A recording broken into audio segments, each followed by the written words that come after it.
안녕하세요. 취미로 철학하는 남자입니다. 네, 오늘은 7시 반이 흘러가고 있네요. 네, 오늘 바디우의 수학 예찬 3장 수학은 무엇에 관해 이야기하는가 여기에 대한 부분을 볼 건데요. 오늘 볼 부분 같은 경우는 그 수의 대상 문제가 앞에서부터 계속 이어지잖아요. 네, 수의 대상이 실제하냐 아니면 형식적인 것이냐 이런 얘기를 하게 되는데, 여기와 관련해서 바디우가 이제 질문자가 이래요. 수의 대상이 실제한다는 게 맞지 않냐 라고 하는데, 거기에 대해서 이제 비판을 합니다. 비판이라기보다는 뭐 지적이라고도 볼 수 있을 것 같고, 아무튼 그래서 지금 이전까지 취해왔던 스탠스와 다르다라고 어제도 했는데, 왜 다르냐면 그 형식주의, 형식주의는 증명을 좀 거부하는, 갈 수 있다라는 거예요. 반교조주의로 가게 되고, 그래서 절대를 부정하고 이런 식으로 가기 때문에 지금까지 해왔던 입장하고 좀 다른 입장을 보이고 있다라고 볼 수 있죠. 근데 이제 또 웃긴 거는 이제 뒷부분을 보게 되면 바디우의 입장이 바뀌게 되긴 합니다. 그것도 보면 재밌으니까 나중에 또 이제 한번 볼 거고요. 일단 오늘은 수의 대상이 실제한다는 질문자의 입장에 대해서 바디우가 그렇진 않을걸 이렇게 얘기하는 부분이라고 보시면 될 것 같아요. 그 다음 보겠습니다. 질문자가 질문을 합니다. 수학에 대한 형식론적 이해에서 최초의 공리들은 임의적이며 우리의 직관에서 풀려나 있고, 달리 말해서 절대적인 진리라는 척도가 결여된 위치에 있다.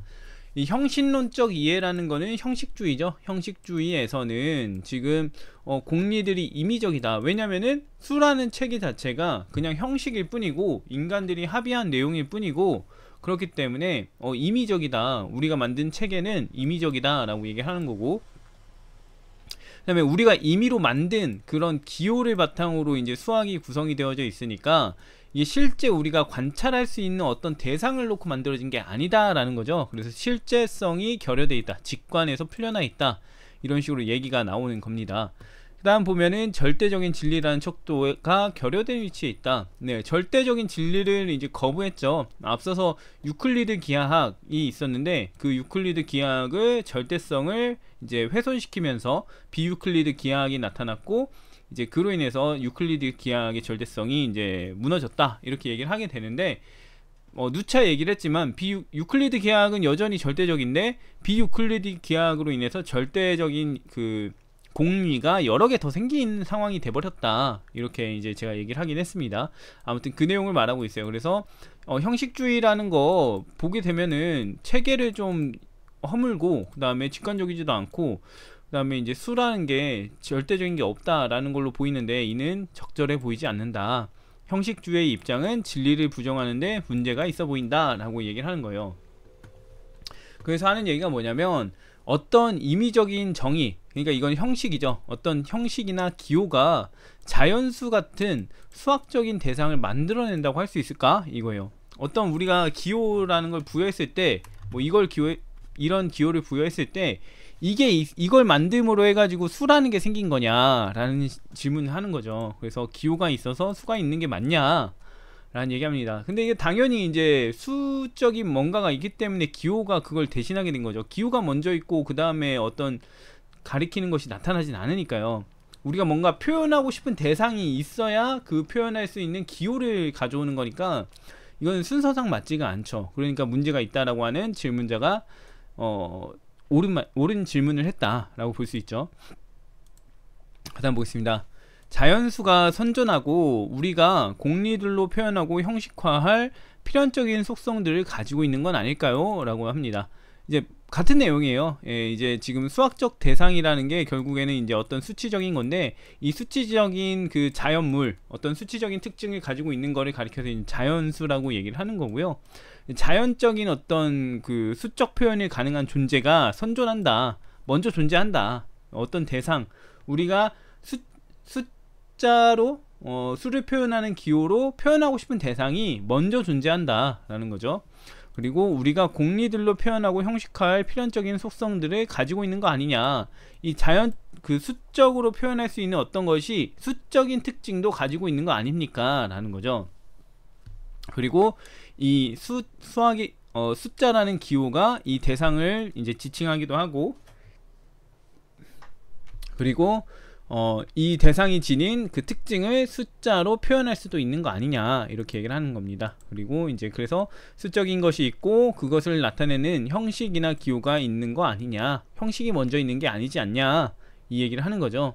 그래서 하는 얘기가 또 이제 예를 들어 러셀이 지판론에 의거해서 수개념을 재구축할 때 세계 1조, 이 그러니까 3이라는 숫자를 놓고 볼 때 3이라는 숫자는 어떤 세개로 구성된 하나의 집합이라는 얘기를 하는 거죠. 그래서 이제 3이라는 수는 어떤 세 가지가 하나의 집합을 이룬 것이다 라는 얘기를 하는 겁니다. 그래서 이제 러셀은 지판론에 따라서 숫자 3은 그 안에 세 개의 원소를 갖는 것을 이야기하는데, 이 먼저 3이라는 수에 대한 직관이 없다면 세계 1조라는 말을 할 수 있었겠느냐, 이겁니다. 3이라고 우리가 파악할 수 있는 어떤 실질적인 뭔가가 있지 않았다면은 3이라는 숫자를 이제 재구성할 때, 그 러셀이 재구성을 할 때 3이라는 게 뭐야 했을 때 어떤 원소 3개를 가지고 있는 거야 라는 말을 할 수가 없었다 이거죠. 실질적인 뭔가가 앞서 있지 않았다면 그건 불가능했다 라는 얘기를 하는 거죠. 맞는 얘기를 합니다. 그러면서 지금 형식주의에는 뭔가 속임수 같은 게 있는 거 아니냐, 이상한 것 같다 라는 얘기를 합니다. 지금 질문자의 이야기는 굉장히 적절하게 다 한 걸로 보여집니다. 근데 여기에 대해서 바디우가 하는 말을 보면 좀 혹할 수도 있는 얘기를 하는 것 같다는 생각을 해요. 저는 그냥 제가 봤을 때는 좀 말도 안 되는 소리이긴 한데, 그냥 봤을 때는 누군가는 이제 혹할 수도 있을 것 같다, 이런 생각이 들게 합니다. 뭐라고 얘기하냐면 3이라는 수의 직관이라는 건 어쩌면 인간 동물이 태어나면서부터 이해할 수 있는 것이었는지 모르겠다. 3이라는 수를 직관하는 거, 우리가 3을 본다면은 사과 3개, 사과를 3번 따서 이제 3개를 한 군데 모아놨으면 이제 3개다 이렇게 얘기하는 거는 이제 간단하니까 우리가 직관할 수 있을지 모르겠어 라고 얘기를 하는 거죠. 그럼에도 그 자체로 어떤 수학적인 것을 전달하지 않는다 라고 합니다. 이게 조금 이상한 부분인데요, 이걸 좀 유의해서 보시면 좋을 것 같아요. 3이라는 수를 직관하는 거는 수학적인 걸 전달하지 않는다 라고 하는데, 여기 적어놔 버렸네요. 이 3이라는 수를 직관하는 것 그 자체로 수학적인 걸 나타낸다 라고 저는 얘기를 하고 싶은 거거든요. 왜냐면은 일단 3이라는 수의 직관을 하면서 그 직관하면서 수치적인 뭔가를 파악했다는 거잖아요. 예를 들면 이렇게 점 3개가 있는데 이걸 보고서 수치적인 어떤 그 접근을 했다라는 거기 때문에 이미 수학적인 기본 토대를 마련한 거죠. 이 상태에서 이제 뒤에서도 나오겠지만 이런 점 4개가 모인 것과 비교하게 되면서 얘가 더 작네, 얘가 더 많네, 이렇게 얘기를 할 수 있게 되는 상황에 놓이게 되죠. 그래서 이게 이제 그러면서 이런 관계들, 수치적인 관계들을 이제 파악하게 되죠. 그래서 얘는 얘보다 2개가 적네, 이렇게 될 수 있죠. 그러면서 나중에는 또 늘리면은 얘는 얘보다 얘는 이 3개는 2개 있으니까 얘보다 하나 많은 상태가 됐어, 이런 식으로 이해할 수 있는 거죠. 그렇게 되면서 수적 체계가 생기고 그렇게 되는 거라고 할 수 있는 건데, 이제 뒤에 나오는 거 보면은 이제 바디우는 수라는 게 2가지 정도는 생겨야 비교할 수 있고 그러면서 수적 체계가 생긴다, 이런 얘기를 하죠. 근데 만약에 이게 없었다면 애초에 수적 체계가 생길 가능성이 없으니까 이런 지금 수학적인 걸 전달하지 않는다라는 표현은 조금 문제가 있는 것 같다라는 생각을 듭니다. 다시 얘기해보면 3이라는 수를 우리가 이런 점 3개를 봤을 때 이게 수학적인 거냐 아니냐, 이 얘기를 하는 거예요. 그래서 저는 수학적인 것 같다 라는 얘기를 하는 거고, 바디우는 수학적인 걸 전달하지 않는다 라고 얘기하는 건데, 어떻게 보시는지 저 한번 궁금하긴 하네요. 아무튼 그 다음 보겠습니다. 반면 당신이 2억 3,567만 8,981이라는 수를 쓴다면 그건 어떤 종류의 직관과도 일치하지 않을 거다. 2억 3,500만 이라는 숫자를 우리가 어떤 물체로서나 현상으로서나 직관할 기회가 거의 없죠. 그리고 엄청난 수의 뭔가를 본다 하더라도 그게 무슨 수로 구성이 되는지, 무슨 수로 표현할 수 있는지를 모르죠.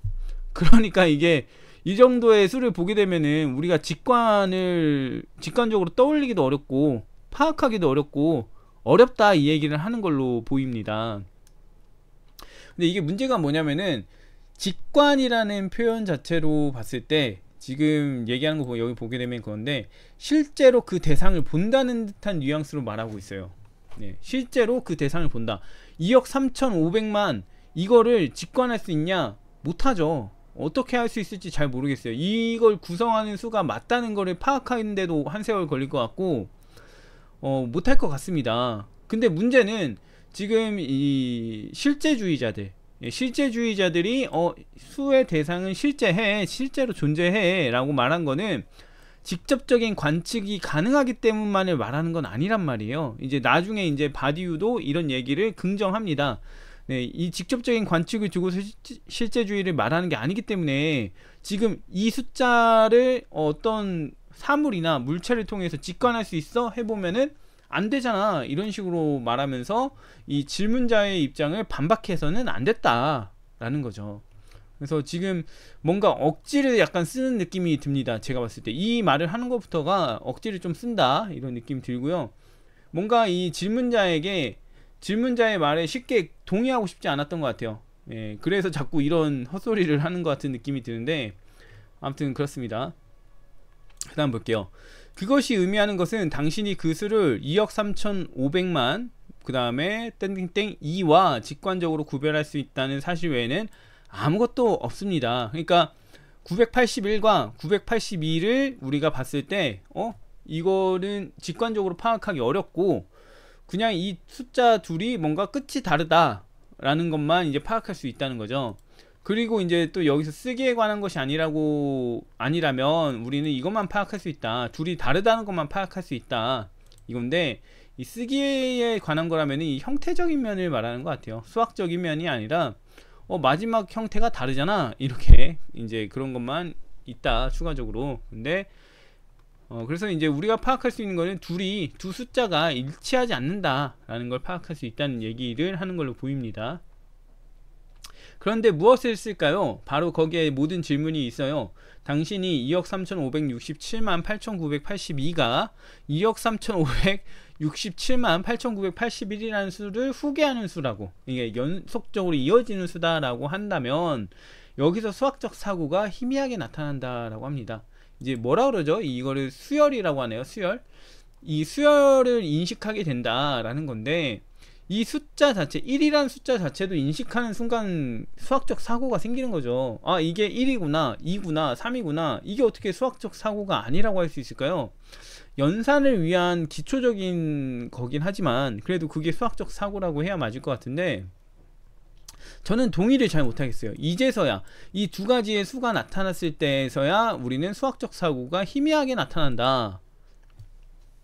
이거 말이 안 되는 것 같아요. 우리가 현실적으로 살아가면서 뭐 점이라고 제가 표현을 하겠지만 지금 제가 표현할 수 있는 게 점밖에 없으니까 이렇게 표현을 하겠지만 이런 점이나 수치적인 것들을 살면서 주의력을 엄청 집중하고 그래야만 파악할 수 있는 게 아니에요. 그냥 이 수치적인 것들은 뭐 1에서 100까지 된다 하더라도 우리가 쉽게 파악할 수 있습니다. 살면서 접근할 수 있어요. 그렇기 때문에 이거는 그냥 기본 베이스고 네, 살면서 이제 기본 베이스로 깔고 있는 거죠. 인식이 제대로 발달이 되어 있다면 이게 이제 수학적 기초가 되는 거고 그걸 바탕으로 이것과 이것이 다르다. 이것과 이것이 어떻게 다르다. 어떤 특징이 있더라. 이거 두 개가 이거랑 같더라. 이 얘기를 하는 거기 때문에 수학적인 그 개념 인식 자체가 수학적 사고라고 해야 맞지 않나. 너무 이거 좀 그 수학적인 인식 자체를 좀 높게 한계를 설정한 느낌이 있다. 뭔가 좀 억지스럽게 안 맞추는 느낌이 있는데 이걸 또 이제 수학을 잘 하시는 분들이 보면은 아니다. 수학적 사고가 여기서 말하는 거는 지금 네가 말하는 게 아니라 뭐 다른 의미가 있다. 이렇게 할 수도 있을지 모르겠어요. 근데 지금 제가 보는 것 자체만으로는 조금 그렇다입니다. 그래서 결론적으로 지금 이제 오늘 정리한 부분을 다 봤는데 결론적으로 이제 보면 뭐냐면은 수학적 그 형식론적인 이해가 어느 정도 긍정 가능하다라는 입장으로 지금 보여져요. 예. 지금 형식주의 입장은 조금 약간 실제 수의 대상이 실제한다는 거를 부정하고 있는데 부정할 수밖에 없다. 2억 3천 이거는 우리 어떻게 보냐 이 얘기를 하는 건데, 볼 필요가 없죠. 어차피 지금 우리가 단순한 이 수의 관계들을 통해서 이수와 그 다음에 이수의 관계를 우리가 또 유추해 볼 수 있잖아요. 추리해 볼 수 있잖아요. 그러니까 이게 굳이 직관을 할 필요는 없죠. 이미 유추가 가능한 거니까. 근데 이게 형식적인 거냐, 형식에 기반한 거냐, 실제와는 정 동떨어진 것이냐 했을 때 1과 2라는 그 다음에 이제 그 각각의 숫자들이 어느 정도 차이를 지니고 있고, 각각의 숫자들 간에 어떤 관계를 가지고 있고 어떤 특징을 지니고 있는지, 성질을 지니고 있는지를 이미 익혀놨기 때문에 이것도 연산이 가능하고 수학적으로 인식이 가능하고 한 거죠. 그래서 그런 건데 너무 그렇지 않게 표현하고 있다라는 겁니다. 근데 지금 사실 저는 이걸 다 보고 나서 과연 바디우가 왜 이 말을 긍정하고 있나, 이걸 다시 생각을 해본다면은 좀 이유가 없어요. 그냥 결과적으로 이 질문자의 입장하고 크게 다르지 않습니다. 그냥 이 질문자에게 뭔가 설명해 주고 싶어서, 말을 길게 하고 싶어서 이러는 건지 모르겠는데, 별 다른 입장을 제시하지 않으니까 좀 이해가 안 가긴 합니다. 그 형식주의를 나는 이해할 수 있다라는 뉘앙스를 보이고 싶은 건지 어쩐 건지는 모르겠는데, 아무튼 그렇고요. 오늘은 여기까지 하고, 바디우 이야기도 이제 제가 어디까지 이야기를 진행해야 되나, 책 전체를 할 수는 없는 것 같은데 이 생각이 들긴 하거든요. 바디우가 120쪽 정도 되는 책인데 지금 한 70쪽 그 정도 왔어요. 그래서 앞으로 40쪽 정도가 남았는데 다 한 건 아니죠. 다 한 건 아니라서 모르겠는데 계속 할지 안 할지, 중간에 좀 다른 거 할지 또 이건 생각을 해봐야 될 것 같은데, 수학의 그 지금 나오는 내용 자체가 수의 이제 수의 대상이 있냐 없냐만 자꾸 놓이니까 내용이 너무 지루하고 재미없긴 합니다. 제가 봐도 그렇기는 한데, 빨리 뭔가 다른 얘기를 하든 쭉 빨리 읽어가든 정리를 하든 해봐야 될 것 같습니다. 아무튼 오늘 여기까지 하고요. 다음에 또 다른 이야기를 할 건데, 일단 혹시 모르겠습니다. 일단은 좀 뭔가 계획하는 게 있긴 한데 다음에 또 기회 되면 해보도록 하겠습니다.